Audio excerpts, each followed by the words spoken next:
It seems in a way that the world has used the ocean as a garbage dump.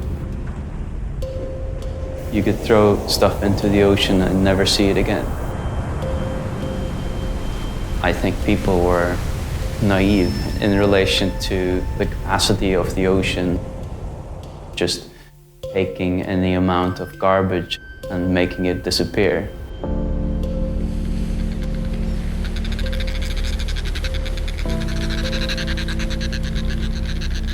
We're just collecting garbage along the shoreline here in Iqilisitsiniaaneq. So far we found plastic bottles, cigarette butts, food wrappers, plastic bags, and a toy.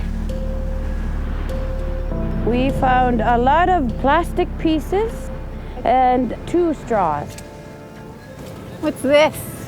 This looks like a wrapper, but it's pretty strong. I think the world needs to know that we live off the land and the ocean is carrying all this plastic waste, and this is affecting Inuit very much because we eat the animals in the ocean and we eat animals from the land. So to find plastic in their stomach is heartbreaking because these are our food. The world needs to pay more attention to plastic.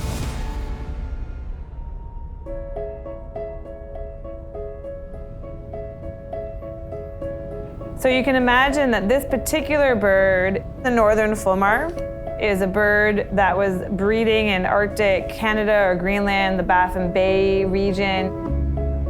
But of course, this bird migrates thousands of kilometers down into the North Atlantic every year. This bird is flying out over the water, smelling out food, but it's also looking for things floating at the surface. In 2015, environmental engineers calculated that around 8 million metric tons of plastic entered the oceans each year. By 2025, if nothing changes, the amount will be closer to 10 times that, roughly 80 million metric tons. News images of large plastic garbage mounds floating in the base of urban centers are commonplace. But even in the remote waters of the Arctic and along the shores of communities that border these waters, plastic has become unavoidable. Регион, он действительно очень удаленный, макушка планеты. И принято считать, что это один из наиболее сохранившихся в первозданном состоянии уголков нашей планеты. А вот Арктика сейчас потеряла свою привилегию, ничем не отличается в этом плане от других районов Мирового океана. Plastic can take hundreds or thousands of years to decompose.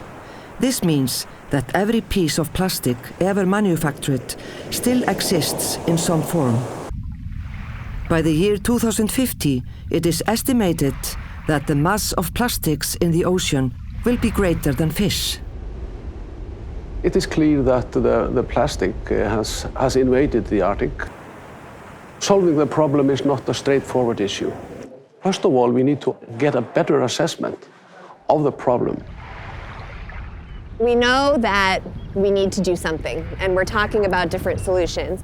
And the question is, how are we going to know that it works? Right now, we don't have the monitoring programs in place in order to be able to measure what is there now and then be able to measure what is there later. We do not monitor just for the sake of it. We monitor to understand what's happening, to understand the levels, but also the sources. And only in that way we can establish the most cost-effective mitigation measures. Sources of plastic pollution in Arctic waters include the fishing industry's waste, industrial activity and shipping spills, and residential garbage from around the world. A piece of plastic dropped on a city street washes down into the sewer, out into a nearby river, and out into the ocean.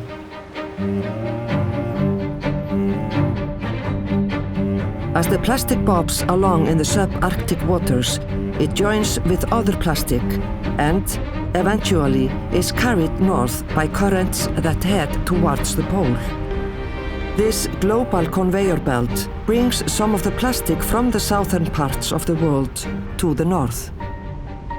It was shocking for me to know how much plastic transit is happening already through the ocean currents to the Russian Arctic.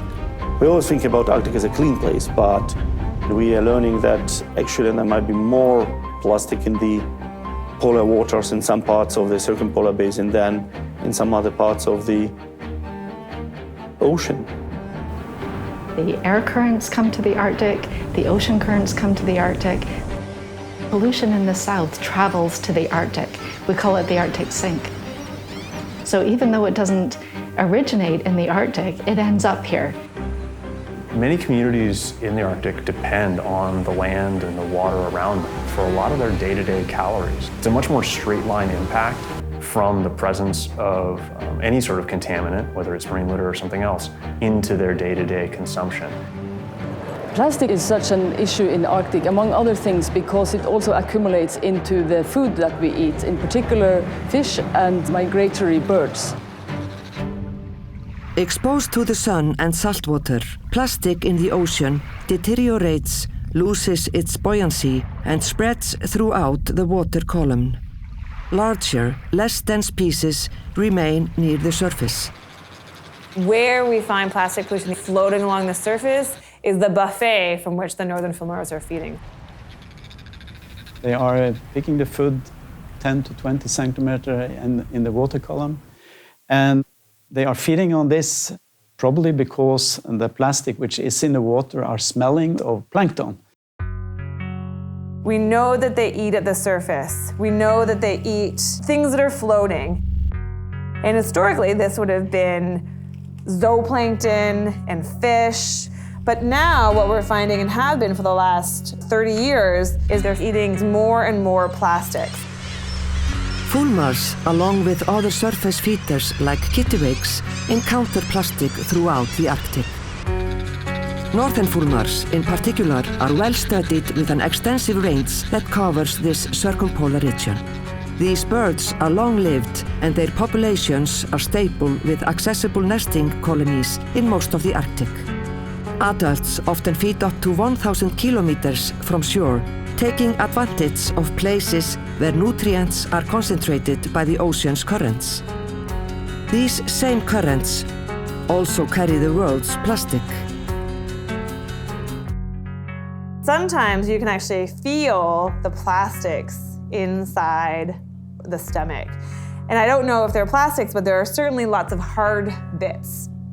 In this particular bird stomach, there are squid beaks. Squid is a very common food for this species. But there is this plastic pellet here, which looks like an industrial nurdle. When people started researching plastic in the ocean, one of the first small pieces of plastic they found were these pellets. Some people call them nurdles. They are the pre-production pellets to a piece of plastic. Here in the Arctic, there's no plastic industry. Nobody's taking oil and producing it into pellets, but the presence of them up here says to me that those plastics are coming in from somewhere else. Oh, and as we pull this out, we can actually see that we also have a fiber. It looks like a plastic fiber. Just within this one fulmar, we have both user plastic and industrial plastic. I think one of the most surprising things from our data sets is that we've never looked inside a group of northern fulmars from any location and found no plastics. That is really shocking when we think about how remote and far these birds are from major pollution sources. Methods for efficiently collecting and analyzing the effects of plastic on northern fulmars have been used in the North Sea over the past 30 years. A 2020 report from the Arctic Council advises adapting existing fulmar monitoring protocols for use in the Arctic and creating new ones for other indicator species like kittiwakes, murres, guillemots, fish and seals to increase plastic monitoring coverage across the Arctic. Doing this will allow the international scientific community to immediately begin to understand the scale of the plastic problem. This kind of monitoring does not require expensive research expeditions, but involves scientists working with local harvesters and community members. Преимущество такого вот орнитологического мониторинга пластикового загрязнения заключается в том, что птицы могут охватывать значительные акватории по площади, обширные акватории. When you find a seabird washed up on shore, that animal is reflecting the plastic concentration in a broader area rather than just counting what's right there on that beach. Every bird from every location brings a little piece of knowledge, and we start to accumulate this over time and actually get a much more complete picture of plastic pollution in the north. What we find with the northern fulmar is that it's a very efficient and economical tool. By working together to implement pan-Arctic monitoring using seabirds, we can start tracking trends and sources of plastic pollution in the Arctic right now. Only by working together can we tackle the problem of plastic and ensure that the people and the animals of the Arctic have healthy ecosystems for generations to come. На сегодняшний момент эти данные они довольно фрагментированный характер носят. Именно поэтому необходимо консолидировать усилия и обратиться к общим методикам. Необходимо иметь взвешенную и согласованную позицию всех арктических стран. Plastics do not respect country boundaries. It is a ubiquitous global problem, and we need a global solution. This is so important that we have the collaboration, so you can show also the difference between the West and the East, the North and the South. We need groups around the world quantifying in a systematic way, continuously monitoring that year after year, so that once we've started to reduce emissions, we can say exactly how much we've measurably reduced it in the environment. It's not only about monitoring plastic in the Arctic, it's actually about changing the policy in the Arctic and hence also affect policy in the world. Plastic pollution, unlike some of our other environmental problems, is not necessarily easily fixed, but there are solutions.